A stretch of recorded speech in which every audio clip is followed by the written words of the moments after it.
recibir de la doctora Inés Carrizo.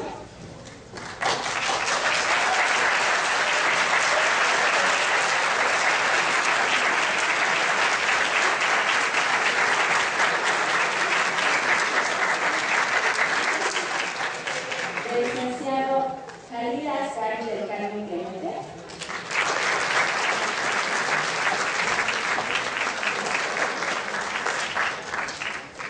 Y como moderador, el maestro Roberto Almanzán Hernández.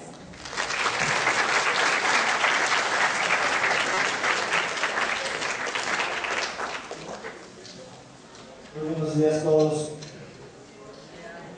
La Facultad de Derecho tiene el agrado y el honor de compartir con ustedes en continuación de lo que se inauguró ayer este ciclo de conferencias, de ponencias en relación a las cuartas jornadas de Sociología Jurídica, General y Jurídica, que con mucho entusiasmo y conocimiento de causa organiza ya por tradición la distinguida doctora, la maestra Elsie Núñez Carrizo.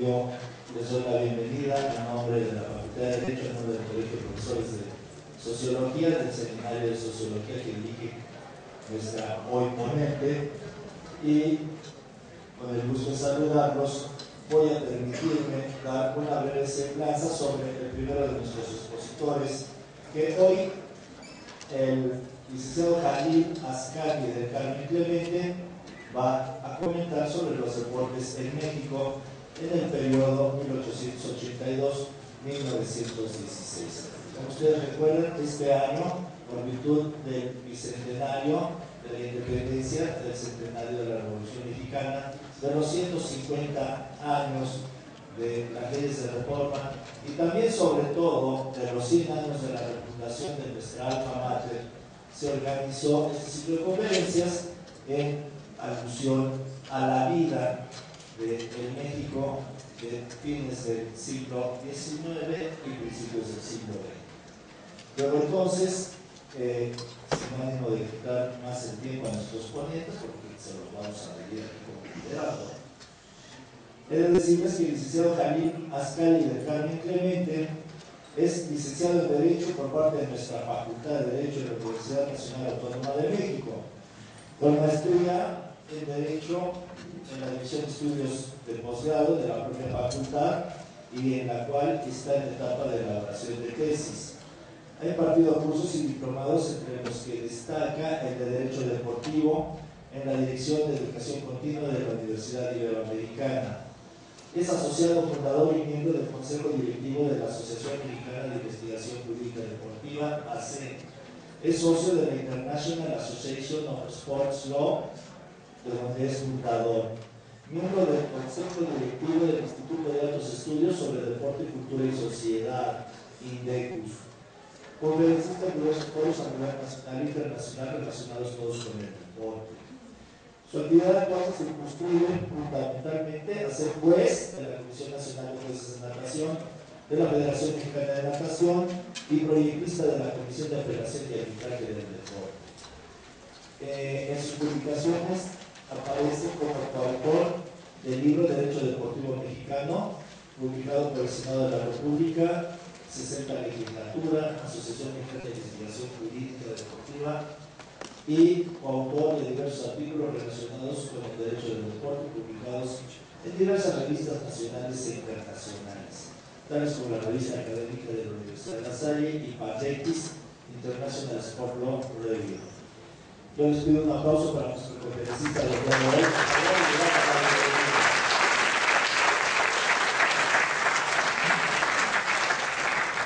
Gracias, muy buenos días a todos. Quiero agradecer nuevamente a la doctora Elsie Núñez Carrizo, al licenciado Jorge Moreno Cuidado, presidente del Colegio de Profesores de Sociología, por la invitación nuevamente a estas jornadas sociojurídicas. Después de 2 años que tomó la práctica de violencia en el deporte, estoy nuevamente con ustedes. Le agradecemos a nuestro moderador, Juan Pablo por estar por estar aquí con nosotros y ustedes para estar en esta plática de los deportes de México.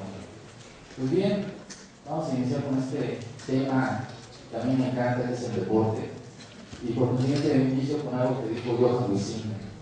El deporte es la manifestación cultural de la sociedad, y no se equivoca.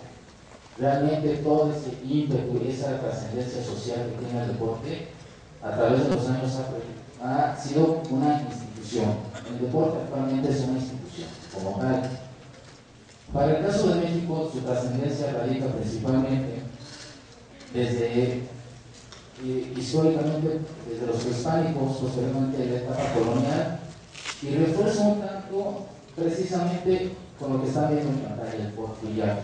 Y precisamente el tema, como ustedes recuerdan, abarca un periodo de 1884, porque el porfiriato en sí lo que representa para esa etapa es precisamente la consolidación de Porfirio Díaz en el poder, después de haber estado en banca, vamos a llamarlo de esta manera, sentado por un periodo anterior, pero lo retoma. Y de ahí nos lo cuenta hasta 1910, hasta la revolución posteriormente. Tiene mucha trascendencia para nosotros porque recae precisamente en todo este contexto porfiriano, que recae una politización social extrema, pobres y ricos, medios intermedios, extremos, una inversión económica muy fuerte por parte de Estados Unidos, de Francia, Estados Unidos, de Inglaterra y de otros países que invierten en México y que tienen de ahí mucha tendencia para el deporte.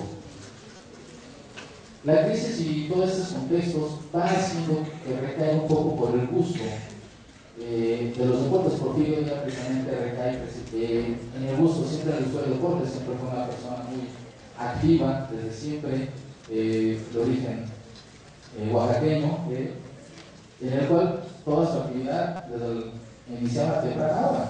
Y bien señala en su momento que todo este contexto Porfirio Díaz sí fue deportista. Porfirio Díaz, el deportista, señala Emilio Krause en un párrafo que les quiero leer, precisamente alusión a él. Díaz montaba a caballo de gran alzada, sin ser alto lo parecía. Todas las mañanas se levantaba al corte de llana, hacía ejercicio y se bañaba con agua fría. Se cuenta que alguna vez ciertos dubitativos inversionistas extranjeros que visitaban el colegio militar, acompañados por Limantur, se sorprendieron al ver en el flamante gimnasio a un viejo que levantaba pesas. Ah, sí, respondió Limantur, es el presidente Díaz, viene todas las mañanas. Como pueden ver, este párrafo contesta lo que también es Díaz como persona. No quiero ni alabarlo, pero señalo la objetividad de que corresponde al personaje trascendental para lo que fue la Revolución Mexicana. Precisamente toda esta historia, todo ese contexto de los que hizo, que puede ser paradójica su historia. Lo mismo es el mismo símil que Santana. Contraataca a una persona que quiere permanecer en el poder y él permanece 30 años. Paradojas del destino y paradojas de la historia mexicana, nada más. Ahora bien, ¿qué deportes bajo esta radicación tiene en México prácticamente bajo estos inicios y bajo este contexto? Como pueden ver en su pantalla, muchos deportes como básquetbol, béisbol, fútbol, natación, clavados, carrera principalmente.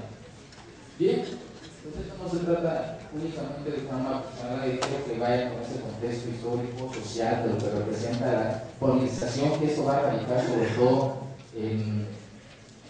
en México, de la clase social sobre todo, va a radicar mucho sobre todo la parte del inversionismo extranjero y lo que va a permanecer para que los deportes vayan surgiendo.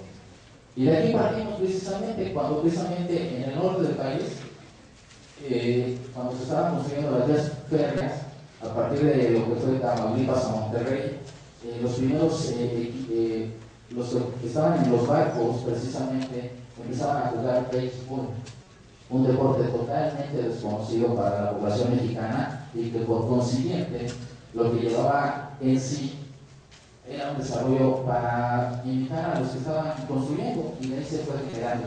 Uno de los primeros equipos que tratan, y esto no lo hablé como parte del rubro, como bien señalaron, es de 1877 el primer equipo que se va formando en el norte del país, precisamente en Tamaulipas. Y curiosamente, para datos de la Federación Mexicana de Béisbol, dice que fue el primero en Guaymas. Eso es una cuestión sigue siendo cuestionable algunos datos históricos que permanecen dentro del deporte mexicano, porque lamentablemente la información histórica sobre el deporte sigue siendo escasa hasta nuestros días. Entonces, realmente las investigaciones que se han generado, yo lo que trato es compilar toda esa información precisamente para darles un dato certero y que, bueno, en base a datos oficiales, en este caso con las federaciones deportivas nacionales y otros datos doctrinarios que corresponden.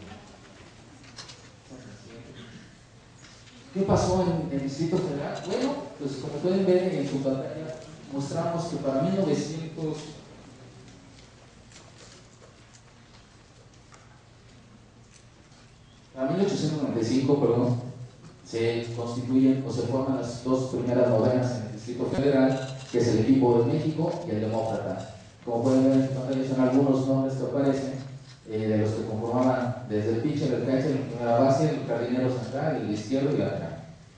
Son algunos forman y se señala que el 2 de junio de 1895, en el rancho de Carrasco, ubicado en Tlalpan, hoy Hospital Nacional de Neurología, se jugó el primer partido de béisbol en el Distrito Federal. Un dato muy interesante porque ya da permiso y en el cual ganó precisamente el Demócrata 5 carreras a 0 al México. Ya empezaban la etapa competitiva y hacer ese hincapié que el deporte, para lo que hoy es y lo conocemos, es una institución, tiene sus reglas y tiene fines competitivos. Aquí el contexto que les quiero manejar es que al inicio, si bien algunos deportes que hoy conocemos sí tenían con ese fin competitivo, algunos no lo eran, como verán a continuación. Pasamos a ver. ¿Qué juegos?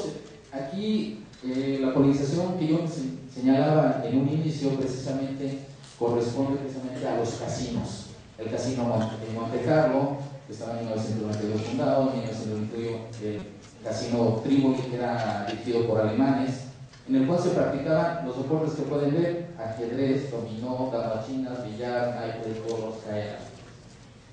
Curiosamente, todos estos deportes en la actualidad son y forman federaciones deportivas nacionales. En ese tiempo, ya la erradicación eran parte del juego de la sociedad, de la alta sociedad de México. No entraba cualquiera, era muy estricto el entrar a un casino de esta naturaleza, con etiqueta obviamente, y si traías dinero y si eras inversionista extranjero, eso es lo que es la politización total. Ningún, y lo voy a decir de esta manera sin ser peyorativo, hijo del pueblo podía entrar, nomás servían, nada más. Ese es el gran contraste que permite este desarrollo de los juegos y en este tipo de casinos, ¿no? Realmente era sorprendente cómo el racismo total de tu gente podía quedar al margen, de que era al margen totalmente de la gente de inversionista. Obviamente, ¿no? Para el señor Díaz, para el presidente Díaz, pues era muy conveniente porque sabía que el dinero fluía a su favor. Entonces, en este caso, a excepción de damas chinas, que tal vez no forma una federación, pero sí forma parte de la actividad lúdica de los niños. O sea, los demás son deportes totalmente. El Jalay forma parte de la Federación Mexicana de Frontón, pero los demás sí están constituidos como asociaciones civiles. Curiosamente, son los saltos y el comparativo para que ustedes vean el antes y el ahora. Pasamos a uno de los apasionamientos, y aquí quiero hacer alusión a la lucha libre. Realmente la lucha libre que se daba para 1895 a inicio de 1903 aproximadamente, se daba a través del teatro. La lucha libre como la conocemos hoy era teatral. Simplemente eran compañías teatrales donde presentaban personajes musculosos totalmente, practicaban la lucha grecorromana que tenía una fase teatral. Eso era lo que es relevante para esa época, trascendental, por el manejo que tenía para presentarlos de esta manera. ¿Y por qué alusión precisamente a la lucha libre de la manera que da precisamente al que es el fundador Salvador Miguel González? Porque este personaje nació en 1910 y que con la visión a mediados de su corta edad, él ya veía la lucha libre como un deporte a futuro, como un espectáculo, un deporte espectáculo, en el cual debo decirles que precisamente con los que no creen la suerte, y vamos a llamarlo una casualidad, gracias a un premio de lotería, creó la Arena México y la Arena Coliseo, de esos dos. O sea que sigan jugando lotería, no, perdón, ese es un anuncio publicitario, déjenlo así, en el cual simplemente vean la oportunidad que tuvo esta persona y en el cual, gracias a ello, se volvió un deporte espectáculo. La Arena México fue sede precisamente de los Juegos Olímpicos de 1968, pero de ahí han surgido boxeadores y luchadores de gran fama. La lucha libre está muy radicada en el pueblo mexicano. Ustedes pueden ir a la lucha, realmente es un deporte fascinante por lo que maneja el espectáculo, el bien y el mal, los técnicos, la llave de las contrariedades, la lucha grecorromana y todo lo que maneja todo ese espectáculo. Realmente sí lo veo con más atención si soy aficionado, se nota, pero aquí lo trascendental precisamente es ver cómo esa formación y esa visión de esta persona recae en la lucha libre, ¿no?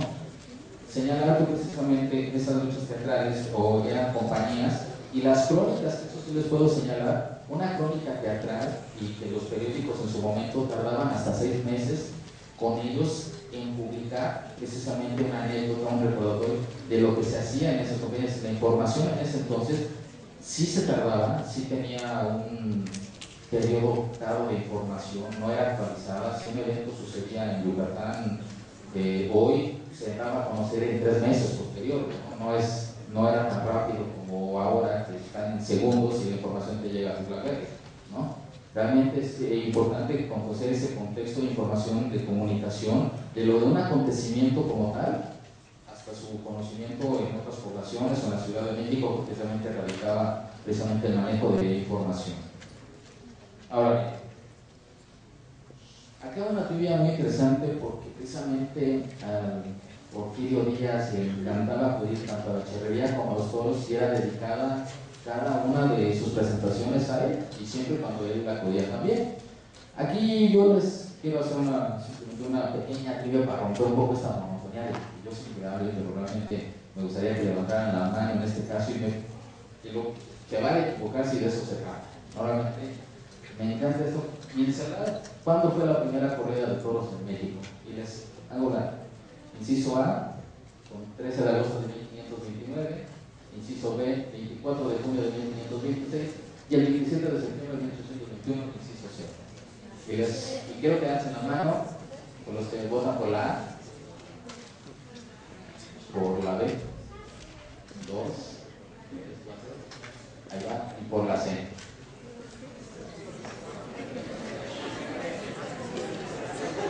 Pues la verdad, mis queridos jóvenes educantes, esta es la. Y no se equivocaron los de la B, que ahí les va el detalle. ¿Por qué?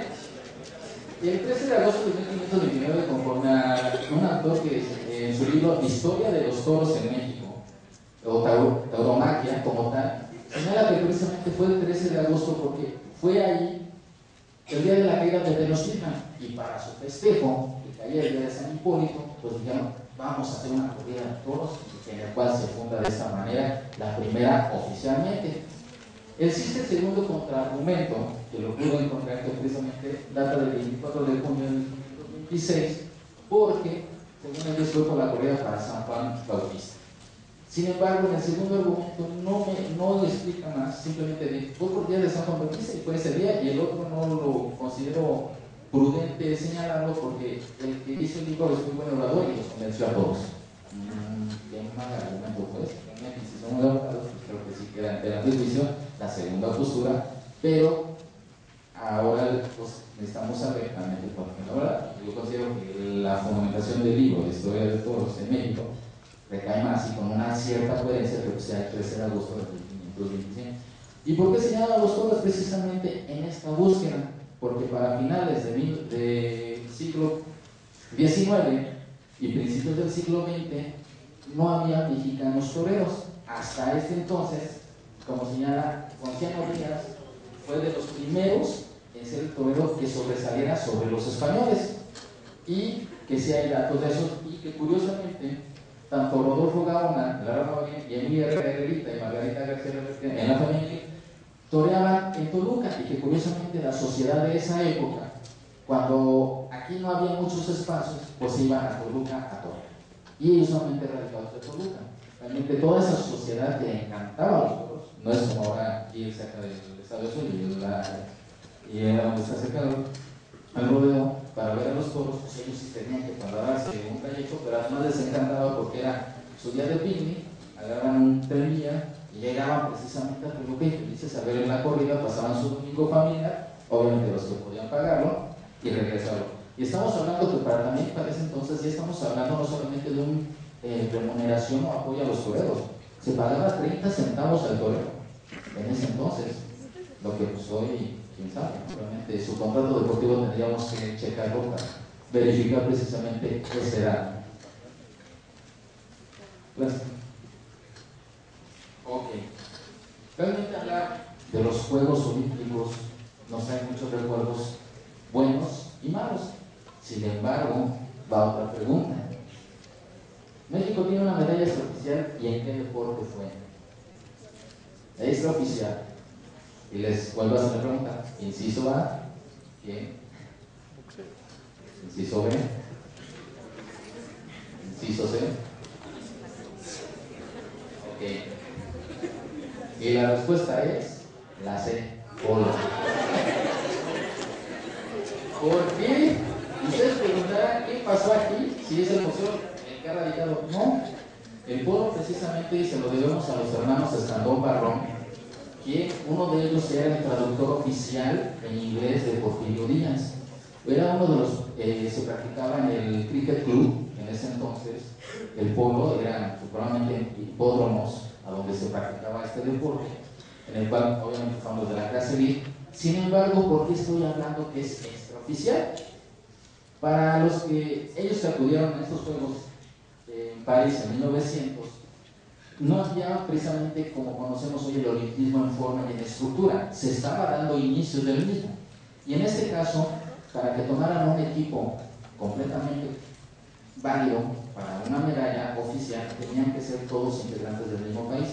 Aquí eran 4 y eran 3 hermanos, pero su socio, que era de origen norteamericano y que no lo podían dejar fuera, qué curioso, formó el equipo mexicano de polo, pero sí obtenieron la medalla de bronce en ese entonces, bajo el equipo y destacando una gran participación precisamente de los hermanos Barrón Escandón.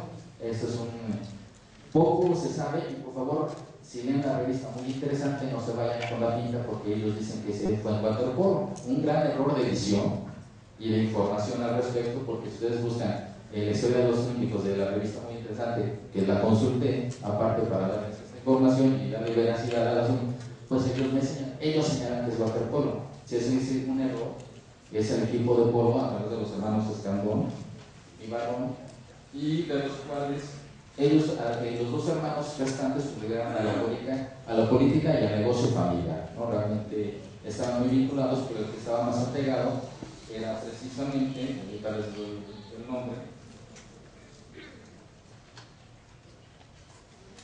es Carlos es Manuel Escandón, que es el que se encontraba dedicado precisamente a ser el traductor oficial de Porfirio Díaz. Como ven, todo este vínculo que se está dando y estos conocimientos aislados que van dando un margen precisamente a conocer la historia del deporte, que tiene mucha vinculación hacia el futuro y lo que da la formación a las estructuras deportivas que hoy conocemos. Ahora bien, a mí me encanta ese tema porque si bien estamos hablando de los olímpicos, pues